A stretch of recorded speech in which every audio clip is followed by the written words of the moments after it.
சன்மார்க்க பிரிவுகளில் உள்ள அனைவருக்கும் என்னுடைய பணிவான வணக்கத்தை தெரிவித்துக் கொள்கிறேன். இந்த பெருவெளியில் ஏன் வைக்கக்கூடாது என்பதற்கான முதன்மையான காரணமாக நாம் சொல்லுவது, சன்மார்க்க மெய்யியல் என்பது அது மெய்யியலை குலைக்கும் என்பதுதான். இந்த பெருவெளி என்பது திடலாக பார்க்கிற அந்த பொருளில் நாம் பார்க்க கூடாது. ஏனென்றால் இன்றைக்கு நாம் அது ஒரு பேரண்டத்தினுடைய ஒரு கோட்பாடு. வெளி என்கிறோம். வெளிக்கு ஏன் வெளி என்று பெயர் என்றால், முதலில் வெளிப்பட்டதனால் அதுக்கு பேர் வெளி. முதலில் வெளிப்பட்டது என்றால் எதிலிருந்து வெளிப்பட்டது என்றால், இறை சிவம் சருட்பெரும் ஜோதி என்பதிலிருந்து முதலில் அது வெளிப்பட்டது, அதனால் அதுக்கு பேர் வெளி. வெளி என்பது வெளியில், இன்னொரு அர்த்தம் சொல்லலாம், வெளி என்பது வெளியில் இருக்கிறது. அப்ப வெளியில் இருப்பது என்றால் உள்ள என்ன அப்படின்னால் அதான் சிவம் அருட்பெரும் ஜோதி என்கிற தத்துவ படிநிலை.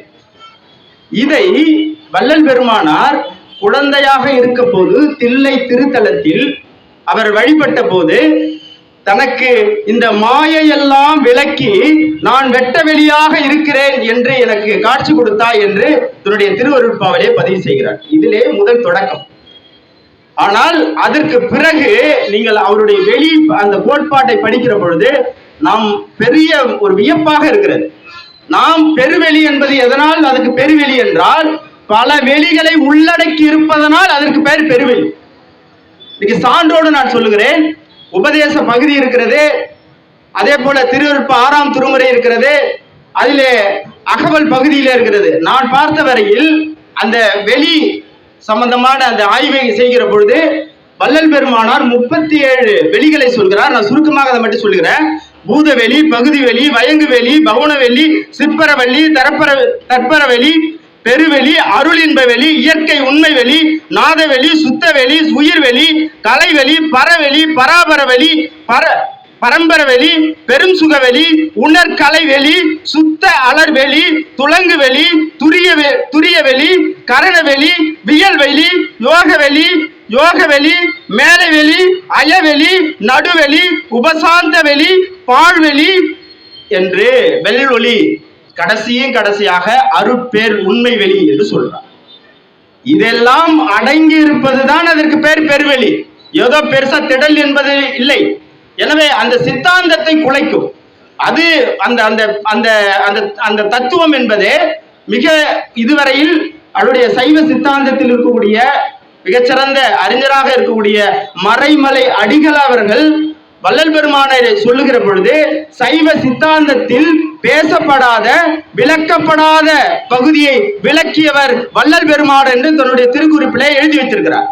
எனவே நாம் சொல்லுவது ஏதோ திடலில் ஆக்கிரமிப்பது ஒரு புறம், இட நெருக்கடி என்பது வரும் என்பது இரண்டாவது காரணம். முதல் காரணம் என்பது அந்த பெருவெளி என்பது தத்துவ மெய்யியல். இன்றைக்கு புரியாமல் இருக்கலாம். இன்றைக்கு அறிவியல் பேசுகிறது, இயற்பியல் தத்துவத்திலே டைமென்ஷன் தேடி பேசுகிறான். 11 பரிணாம கோட்பாடு இருக்கிறது.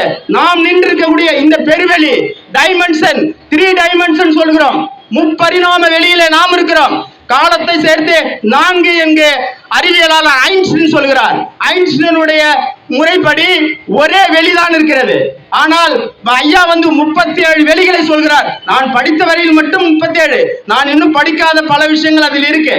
நான் ஒரு ஆய்வுக்காக எடுத்து பண்ண போதும் கூட இந்த 37 வெளிகளை சொல்கிறார். ஆனால் அப்படி இருக்கக்கூடிய இந்த வெளியில் டைமென்ஷன் தேரி என்று ஒரு தேரி இருக்கிறது. அதாவது 11 பரிணாம கோட்பாடு என்கிறார். அது ஒரு கருதுகோளாக இன்றைக்கு இருக்கிறது. இன்றைக்கு ஆய்வு செய்யப்பட்டிருக்கிறது. ஏனென்றால் வள்ளல் பெருமானார் சொல்லக்கூடிய அனைத்து செய்திகளும் ஹைபோதெட்டிக்கலாக பேசுகிறார். கருதுகோளாக இயற்பியல் தத்துவங்கள் இருக்கின்றன. இறுதிக்கும் இறுதி நிலையாக இருப்பது 11 பரிணாம கோட்பாடு. அதுவே கடவுள் வெளி. ஐயா சொல்லக்கூடிய அருட்பெரு வெளி என்பது அதைத்தான் இன்றைக்கு அறிவியல் பேசிக் கொண்டிருக்கிறார்கள். மறந்து விடாதீர்கள். அவர் சொல்லக்கூடிய ஒரே அரை கணத்தில் ஏறுகின்றார். அந்த 5th டைமென்ஷன் சொல்லப்படுறது. அந்த 5th டைமென்ஷனில் ஒரே இடத்தில் இருந்து கொண்டு பல அண்டங்களை ஒரே நேரத்திலே எழும்ப முடியும், பார்க்க முடியும் என்று அறிவியல் பேசுகிறது, ஹைபோதெட்டிக்கல் வைத்திருக்கிறது. ஆனால் எங்கள் வள்ளல் பெருமானார் சொல்கிறார் அரை கணத்தில் ஏறி என்று சொல்கிறார். எவ்வளவு பெரிய தத்துவம் இல்லையா? இதை சிதைப்பது என்பது எவ்வளவு ஒரு பாவம் இல்லையா? அது பாவம் இல்லையா? இந்த அறிவை அழிக்கிற வேலை இல்லையா அது?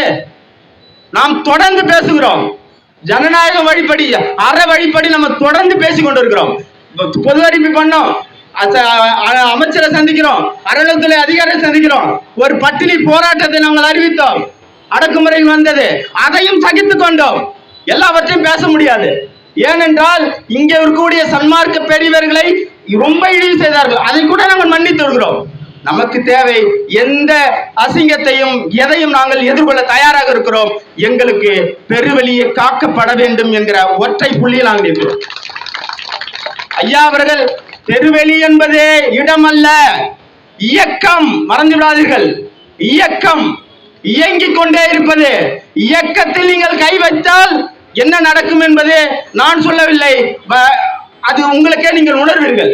இறுதியாக ஒரே ஒரு செய்தி, வள்ளல் பெருமானாருடைய திருச்சபையில் அவர் செய்யப்பட்ட, அவர் சொல்லப்பட்ட விதிமுறைக்கு மாறாக நடந்த போது வள்ளல் பெருமானார் ஒரு வாக்கை விட்டார். அந்த வாக்கையை இன்றைக்கு அரசுக்கும் நான் சொல்கிறேன். நாங்கள் சொல்வதை சொல்லிவிட்டோம், வருவதை நீங்கள் எதிர்கொள்ள வேண்டும். நன்றி. டிஎன்டிவி தமிழ் ஊடகம், தனித்துவமான தமிழ் ஊடகம்.